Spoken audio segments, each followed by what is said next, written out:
ย่างไปได้30 นาที10 นาทีหายใจบอกแล้วอันนี้เป็นทีมงานไปดับไฟไม้ป่าเขาคือประดับเที่ยวนี่โหสิมาจะช่วยสนุกไปกินข้าวเอาว่างไปดับ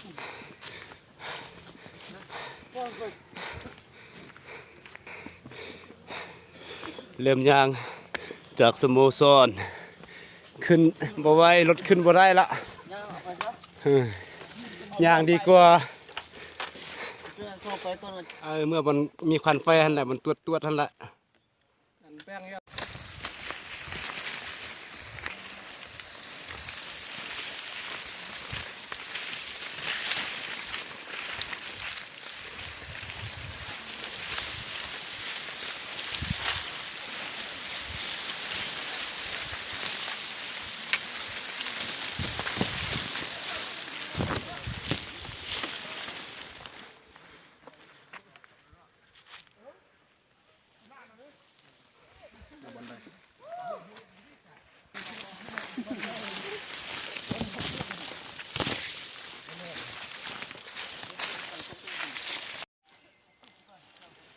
โอ้กนปลอกรังปลายแต่ว่าหมอเขตกุ้งเมื่อเขตเขาลืมดับเนาะตอนกลับหันตำเบิงผมบอกสิเนาะตังกกตังกกกูอยู่ตังกกกินเอาให้ม้วนกับหัดเดือม้วนหัดเดือแสดงว่าโอ้นี่กุ้งเรือนี่เหรอกุ้งเรือกุ้งหัวกันนะกุ้งเรือตังกกนี่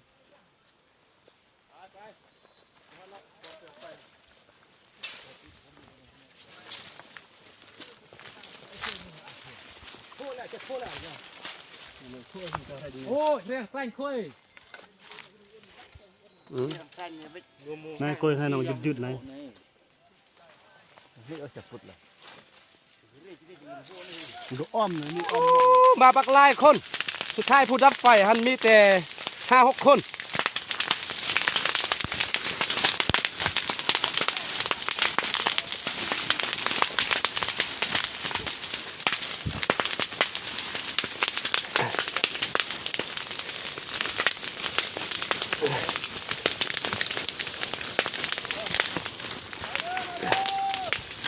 มาเด้อพี่น้องเด้อโอ้ยตาย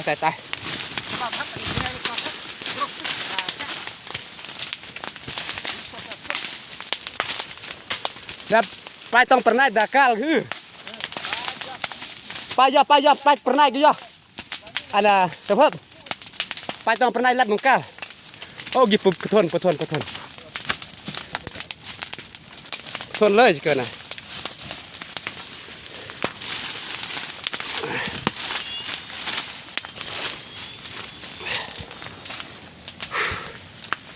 โอ้ยวันแล้วพี่น้องเอ้ยเห็นไหมเลือดบาดซะจบเนื้อตัวเป็นของไทยนายพวกคุณไม่โอ้มันจะตาลุยยับแล้วตะกี้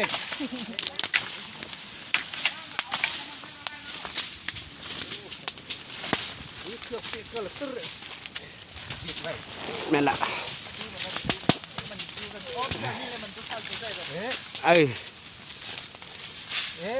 แม่นละโอ้เลือบเตะ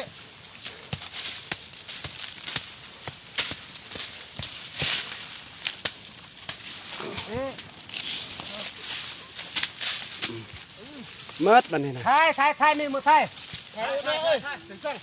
ถ่ายแล้วเด้วินละโอ้ละโอ้ปอกแผ่นเมอรทักแผ่นนี่แต่เราจะนี่เป็นนักแล้วนี่นะเป็นจุดจิกเลียนจานเรากัน7-8 คนสูงพุดเรือกี่ทับเนี่ยโอ้ปอดทับเนี่ยตั้งจุดปอกมันอมเนี่ยมันก็สิเรายังนี่โอ้สุดยอดจุดปอกมันพวงงานนี่เลยมันเกี่ยเอากินไปโอ้ต้องไปช่วยเกิดกับเบลัมเยอะเลยโอ้ย มาฟังหนังก็ กินมาไปกินติ่งปลา โอ้ย น้องสองสามวันโต ฮัลโหล ตายแล้ว เมื่อเราจะปึกแหลมนี่ แก้วอันนั้น เบื่อลงขุดดินสีหีสีไฟ ทำน้ำมันขึ้นมา เออ ดังด้วยเจ้าเอ้ย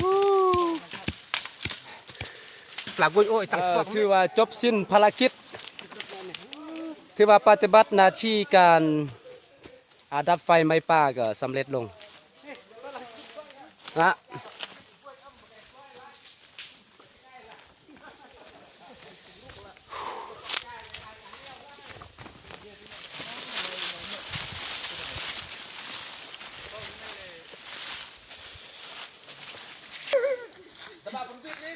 เอาสุดยอดสำเร็จแล้ว สำเร็จสำเร็จสำเร็จ สำเร็จหน้าที่ โอ้ย เอ้ย สเละสเละ อันนี้เป็นชิมงานจุหนึงเด้อนี่เด้อผู้บุกแท้ๆนี่แหละ จบกองไฟแท้ๆแล้วนี่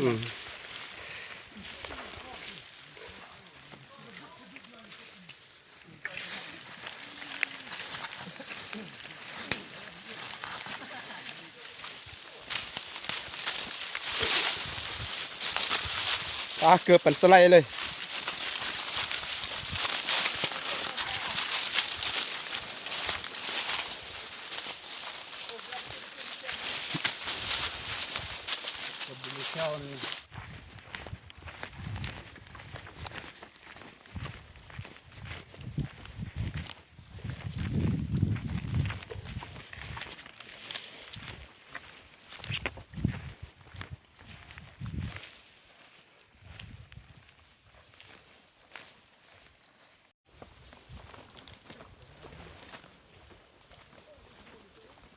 ไล่มารับหนึ่งอะไรกันนี่ก็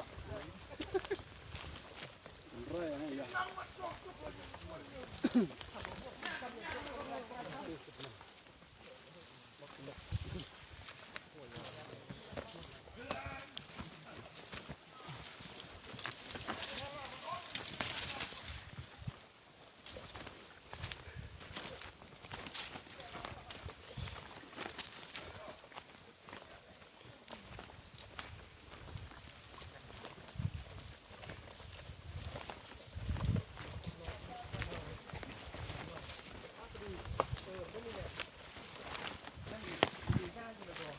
เนี่ยคนตกไปนี่